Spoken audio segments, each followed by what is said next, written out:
ጄኔራሉ የመረጠኝ ጦሩ ስለሆነ ለጦሩ አሳውቄ መነሳት አለብኝ የሚል አቋም ነበራቸው። ይሁን እንጂ ተቀድመዋል። ስልክ መስመራቸው ተጠልፎ እንኳን የሚናገሩት የሚተነፍሱት ሁሉ ይደመጣል። እርሳቸው ባያውቁትም የተማመኑበት ጦርም መርሳቸው እንዳይታዘዝ ታግደዋል። አሁን ጄኔራሉ ብቻቸውን ናቸው። ከመሞታቸው አንድ ቀን ቀደም ብሎ ከሌላ ጄኔራል ጋር የተነጋገሩት የተጠለፈ የስልክ ንግግርም ጥርስ የነከሱባቸው ሰዎች ጋር ደረሰ። ውድ ተከታታዮቻችን አስገራሚ አዝናኝና አነጋጋሪ ሆኑ የተመረጡ ታሪኮች የሚቀርቡበትን የመሻለኪያ ቲዩብን ሰብስክራይብ እና ሼር በማድረግ ቤተሰብ እንድትሆኑ እየጠየቅን ዛሬ በመሻለኪያችን ወደ 1967 ዓ.ም እናሻግራችሁ።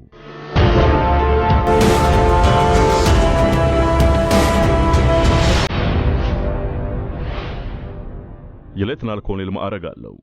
የደርግ ዘመቻና ጥበቃ ኃላፊ ነበር። በንጉሠ ነገሥቱም ሆነ ደርግ ተቀዳሚ ሊቀመንበር ከነበሩት ሌተናል ጄኔራል አማን ሚካኤል አንዶም ግድያ በቀጥታ ተሳታፊም ነበር። ኮሎኔሉ ጄኔራል አማን በተገደሉ ሁለተኛው ቀን ህዳር 16 1967 ዓ.ም የጊዜያዊ ወታደራዊ ደርግ አንደኛ ምክትል ሊቀመንበር ለሆኑት ኮሎኔል መንግስቱ ኃይለማርያም የግድያውን ዝርዝር አተገባበር ውጤት ፊልም በሚመስል መልኩ ሌተናል ጄኔራል አማን ሚካኤል አንዶምን ለመያዝ የተደረገ የውጊያ ዘመቻ ሪፖርት በሚል ርዕስ በእንዲህ ያለ መልክ ሪፖርት አደረገ። ኮሎኔል መንግስቱ ኃይለማርያምና ሶስተኛ ክፍለ ጦር ጓደኞቹ ለወሳኞቹ ቀናት አልፈጠዋል። የደርጉ ሊቀመንበር ከደርጉ ውጪ ይመረጥ በማለት ሲያዘናጉና ጊዜ ሲገዙ ቆይተዋል። የመጀመሪያው ጣም ሌተናል ጄኔራል አማን ሚካኤል አንዶም ደረሰ።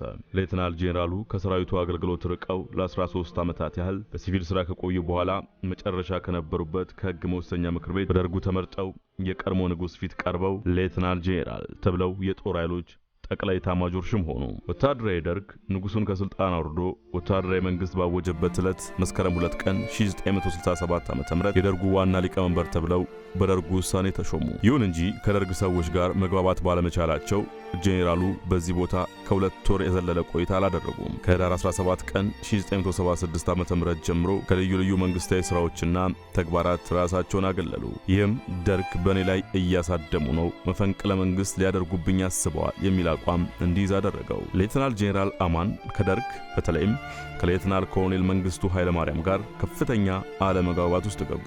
በተለይ በደርግ በኩል የደርግ ሊቀመንበር ሳይሆን የክብር ሊቀመንበር መባል አለባቸው። ደርግን እንደሚመሩት ነው የሚናገሩትን ያቁሙ። የስልጣን ሽሚያ ያድሮባቸዋል። የደርጉ ሊቀመንበር ሆነው እንዲፈርሙ ተወስኗል። ይህ ትክክል ባለመሆኑ የደርግና የእርሳቸው ስልጣን ተለይቶ ለህዝብ ይገለጽ ሲል፣ ጄኔራሉ በኩል ደግሞ ደርጉ አምኖ ነው የመረጠኝ፣ ደርጉ ከተጠቀመብኝ በኋላ አሁን በደርጉ ሊቀመንበር መሆኔ ቅሬታ ካሳደረ ስልጣኔን እለቃለሁ በማለት መልስ የሰጡ ሲሆን እኔ ሊቀመንበር በሆን የሚኖረኝ አንድ ድምጽ ነው። የደርጉ አቋምና የኔ ስልጣን መወሰን አለበት። የኔን አመራር በግልጽ መወሰን አለባችሁ። በኔ ላይ እምነት ከሌላችሁና ስራውን ሁሉ እንቆጣጠራለን ካላችሁ እኔ የፎቶግራፍ ጄኔራል መሆኔ ነው። በዚህ አይነት አብረን መጓዝ አንችልም በማለት አሻፈረኛሉ። በተለይ ኤርትራን በተመለከተ ጄኔራሉ ችግሩ በሰላም ይፈታ፣ የሰላሙ ጥረት ይቀጥል፣ እስከዚያ ሰላም አስከባሪ ኃይል አንድ ብርጌድ ከ3ኛ ክፍል ጦርና ከክቡር ዘበኛ እንልካለን ብዬ ትእዛዝ ሰጥቻለሁ። ወደ ጦርነት ከመሄዳችን በፊት በሰላም መሞከር ከፍተኛ ትዕግስት ቢጠይቅም ደጋግሞ መሞከር ይበጃል፣ ደም ከፈሰሰ መቆሚያ አይኖረውም አሉ።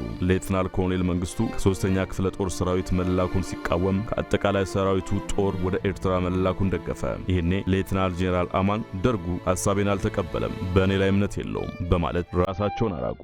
ጄኔራሉ ከህዳር 6 ቀን ጀምሮ ስራ ባለመግባት ቤታቸው ተቀምጠዋል። ተጠርተው ተባብረው ለመስራት ያላቸውን ፍቃደኝነት ወይም እንቢተኝነት ለመጠየቅ ጄኔራል ግዛው በላይነህ ተላኩ። ይሁንና ፍቃደኛ አልሆኑም ያለው ደርግ ንዑስ አባሎች ከያሉበት ከሰሜንና ከምስራቅ ጦር እንዲሁም ከፖሊስ አራስተው ተጠራ። ሌተናል ጄኔራል አማን ባሉበት ቦታ ይጠበቁ ሲልም ሌተናል ኮሎኔል ዳንኤል በጦር ኃይሎች ውስጥ የማዘዝ ስልጣን እንዳይኖራቸው ደግሞ በጎን ለጄኔራል ግዛው ትእዛዝ ሰጠ። የፖሊስ የሰሜንና የምስራቅ ንዑስ አባላት ጄኔራሉን ማነጋገር አለብን ብለው ደጋግመው ቢጠይቁም የጄኔራል አማን ጉዳይ ተወስኖ ያለቀለት መሆኑ ማነጋገር እንደማይችሉ ተገለጸላቸው። የሁሉ ሲሆን የሌተናል ጄኔራል አማን ስልክ በደህንነት ባለሙያዎች ሲጠለፍ ቆይቷል። እርሳቸው መጠለፉን እያወቁ ህዳር 13 ቀን ሱዳን ወታደራዊ አታሼ ጸሐፊ ከሆኑት ከወይዘሮ የወርቅ ውሃ ጋር ውይይት ላደረጉ። ይህም ተጠልፎ እነ መንግስቱ ጆሮ ደረሰ።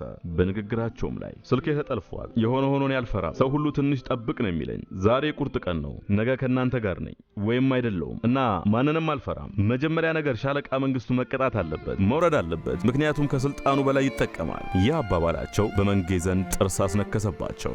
ጄኔራሉ የመረጠኝ ጦሩ ስለሆነ ለጦሩ አሳውቄ መነሳት አለብኝ የሚል አቋም ነበራቸው። ይሁን እንጂ ተቀድመዋል። ስልክ መስመራቸው ተጠልፎ እንኳን የሚናገሩት የሚተነፍሱት ሁሉ ይደመጣል። እርሳቸው ባያውቁትም የተማመኑበት ጦርም በእርሳቸው እንዳይታዘዝ ታግዷል። አሁን ጄኔራሉ ብቻቸውን ናቸው። ከመሞታቸው አንድ ቀን ቀድሞ በፊት ህዳር 15 ቀን 1967 ያወሩት ነው ተብሎ ከጄኔራል ግዛው በላይነህ ጋር የተነጋገሩት የተጠለፈ የስልክ ንግግርም ደርጉ ዘንድ ደረሰ። ምልልሱ ጄኔራል አማን ጦር እንዲንቀሳቀስ ያዘዙበት ሁኔታ እንዳለ የሚያሳይ ነበር። በመጀመሪያው ጄኔራል ግዛው ጌታዬ፣ እኔ ትእዛዝ ደርሶኛል። ይሄ ነገር እኮ አስቸገረኝ ጌታዬ አሉ።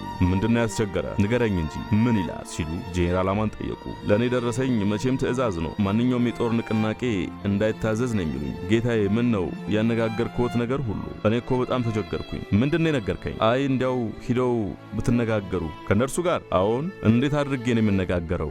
ግዛው ምን ነው አንተ ደህና ሰው አልነበርክም እንዴ? ጌታዬ እኔስ ደህና ሰው ነኝ። በእነዚህ መቀመጫቸውን ባልጠረጉ ልጆች ነው እኔ የምዋረደው? መግባባት ላይ ትደርሳላችሁ ለማለት ነው። ከማን? ከሻለቆቹ ጋር? ጌታዬ እንዳው ይሄ እንቅስቃሴ በርሶ በኩል ባይመጣ ነው የምለው። ምን አለ ሁሉንስ ቢንቁት? ያው መንግስቱ አብረን እዚህ ድረስ እንደደረስን አብረን ወደፊት እንቀጥል በላቸው ያለኝን መልእክት ነግሬዎታለሁ ጌታዬ። እኔ ቦታ መልቀቄን ጦሩ ማወቅ የለበትም። ለምንድን ነው ዝም የምለው? እንደ ራስ አመዛዝ ነው እንጂ ክቡራን ጓደኞቼ፣ ለራሴ ብቻ አይደለም ይሄን የማደርገው በጦሩ ውስጥ ላሉ ከፍተኛ መኮንኖች ጭምርም ነው። ካልተጠነቀቅ ወደፊት ምን እንደሚያደርጉ ታያል። ይህ ንግግር በደርጉ ከተደመጠ በኋላ ጄኔራሉ እንዲገደሉ በ93 የደርግ አባላት ድምጽ ተወስኗል ተብሎ ተመሳሳይ ውሳኔ የተላለፈባቸው የቀዳማዊ ኃይለ ሥላሴ ሚኒስትሮችና ጄኔራሎች ስም ዝርዝር ውስጥ በ58ኛ ረድፍ ላይ ስማቸው ሰፈረ። ትዕዛዙ እንዲያስፈጽም ሌተናል ኮሎኔል ዳንኤል አስፋው ከፈጥኖ ደራሽ ፖሊስና ከደርጉ የተወጣጣ አንድ ጓድ ወደ መኖሪያቸው አመራ። ጄኔራሉ በተገደሉ በማግስቱ ማለትም ህዳር 16 ቀን 1967 ዓ.ም የገዳይ ቡድኑ አዛዥ ሌተናል ኮሎኔል ዳንኤል አስፋው ፊልም የሚመስለውን የዘመቻ ሪፖርት በገዛ እጁ እንዲጽፉ አቀረበ። ጄኔራሉ ተይዘው መጥተው እንዲታሰሩ አልያዝም ካሉ እንዲገደሉ ደርጉ አዘዘኝ። እኔም መድፈኛውን አዛዥ ሻለቃ ኃይሉ ፋንታዬን፣ የወታደር ፖሊስ አዛዥ ሻምበል ስሜንና አጅቦ የሚያመጣኝ ቃኝ ጦር ይዤ ወደ ጄኔራሉ ቤት ሄዱ። በግምት በወታደራዊ ሰዓት አቆጣጠር በ1950 ሰዓት ጄኔራሉ በደርግ መፈለጋቸውን በልዩ ልዩ መንገዶች ማስረዳት ጀመሩ። በመጀመሪያ የቤቱን ደውል ደወልኩና ከቦታው ዞር አሉ። ምንም መልስ ስለጠፋ በከፍተኛ ድምጽ ጄኔራል አማን ደርጉ ዘንድ ይፈልጋሉ አልኩ። ምንም መልስ ስለሌለ ይህንኑ 3 ጊዜ ደጋገምኩ። ሰውየው መልስ ስለከለከሉ ጄኔራል አማን እጆን ይስጡ፣ ባይሰጡ ይገደላሉ ብዬ ተናገርኩ። አሁንም መልስ በመጥፋቱ ክቡር ጄኔራል 5 ደቂቃ አሉት፣ በ5 ደቂቃ ውስጥ ባይወጡ ይተኮስቦታል አልኩ። ከዚያም 4 ደቂቃ ብዬ 3 ደቂቃ ስል ወደ ሳሎን መጡና ማን ይፈልገኛሉ? እኔም መልሼ ደርጉ አልኳቸው። ለምን? ለስራ ነው ስላቸው አንድ በግልጽ ያልሰሙትን ነገር ተናገሩ። ከዚያም ቀጥሎ ምንም ድምፅ ስላላሰሙ እንደገና 3 ደቂቃ አሉት ሳልኩና ወደ ታች እየቆጠርኩ 10 ሴኮንድ ከዚያም 0 ሆነ። ተኩስ ብዬ የፓንሃርድ ሞርታር በሩን እንዲሰበር አዘዙ። ሞርታሩ ተሰናከለና ለ2 ደቂቃ ያህል ዘግይቶ መብራት ወደ በሩ እያበራ ሲተኩስ ዋናው በር ተሰብሮ ወለል ብሎ ተከፈተ። አሁንም እጆን ይስጡ ብል ዝም ስላሉ የፓንሃርድ መትረየስና ኮርታር ቶክስ ቀጠለና ወደ ምዕራብ ያሉት መስኮቶቹ ሙሉ በሙሉ ተመቱ። ቀጥሎ 5ቱን የፈጥኖ ደራሽ ወታደሮች ይዤ ወደ በሩ ተጠጋውና ጨበጣ ግቡ ስላቸው ከውጭ ብቻ እየተኮሱ ሳለ ሰውየው ከወደ መኝታ ቤት አካባቢ በኮሪደር ውስጥ እያለፉ አውቶማቲክ ተኩስ ተኮሱብን። በወታደሮቹ በተኩስ ውስጥ ለመዝለቅ ስላልሞከሩ ጄኔራሉ እየተኮሱ መሳደብና መፎከር ጀመሩ። እኔ አማን ነኝ፣ አንበሳው አማን ነኝ፣ አታውቀኝም እያሉ ማስፈራራት ቀጠሉ። መትረየስ እንዲመጣ አዘዝኩና ከጂፕ ላይ ኤፎር ተፈቶ መጣ። ያመጣውን ወታደር እንዲተኩስ ባዘው መትረየስ ተኩሽ አላውቅም አለኝ። ተቀበልኩና እንዴት እንደሚተኮስ አሳይቼ ሰጠው። ተቀብሎ ምላጩን ሲጨረግድ አፈሙዙ ወደ እኔ ዞረ። ለማምለጥ ስሞክር ከአፈሙዙ በወጣው ጥይት የቀኝ እጄ ትንሿ ጣት በጣም ትንሽ በሆነ ጨረፍታ ተጫረኝ። ወታደሩ መትረየሱን ትቶ ከኪሱ ባንዴጅ አውጥቶ አሰረልኝ። እኔም መትረየሱን ተቀበልኩና በበርና በመስኮቱ እየዞርኩ ተኮስ። ብዙ ቆይቼ በመሃሉ ሻምበል ስሜ መጥቶ ወደ ጎፋ ሰፈር ተኩስ ይተኮሳል፣ በጣም ከፍተኛ ተኩስ ነው አለኝ። እኔም ተኩሱን አዳምጬ ጦሩን ጎበዝ፣ ተኩስ የሚተኮሰው ለሚገደሉት እስረኞች ለ59 ሚኒስትሮችና ጄኔራሎች ስለሆነ ምንም አትደናገሩ፣ ግዳጃችሁን ቀጥሉ አልኩና እኔም ወደ ቤቱ ተመለስ። ከዚያም ጎበዝ ውስጥ እንግባ አልኩና መትረየሱን እየተኮስ ወደ ሳሎን ገባው። የሳሎን መብራት የሚበራ ሲሆን ሰው ያለበት ክፍልና ኮሪደር ጨለማ ስለሆነ የት እንዳሉ አይታወቅም። መብራቱ እንዳላጠፋው የባሰ ችግር ይፈጠራል። 10 አለቃ አየለ ሀብተ ማርያም የመትረየሱን ጥይት ይዞልኝ አብሮኝ ገባ። ቀጥሎም 10 አለቃ አየለ ከገበታ ቤትና ሳሎን መሃል ሆነን ስንተኩስ ተራ ወታደር በቀለ በጥይት ተመታ።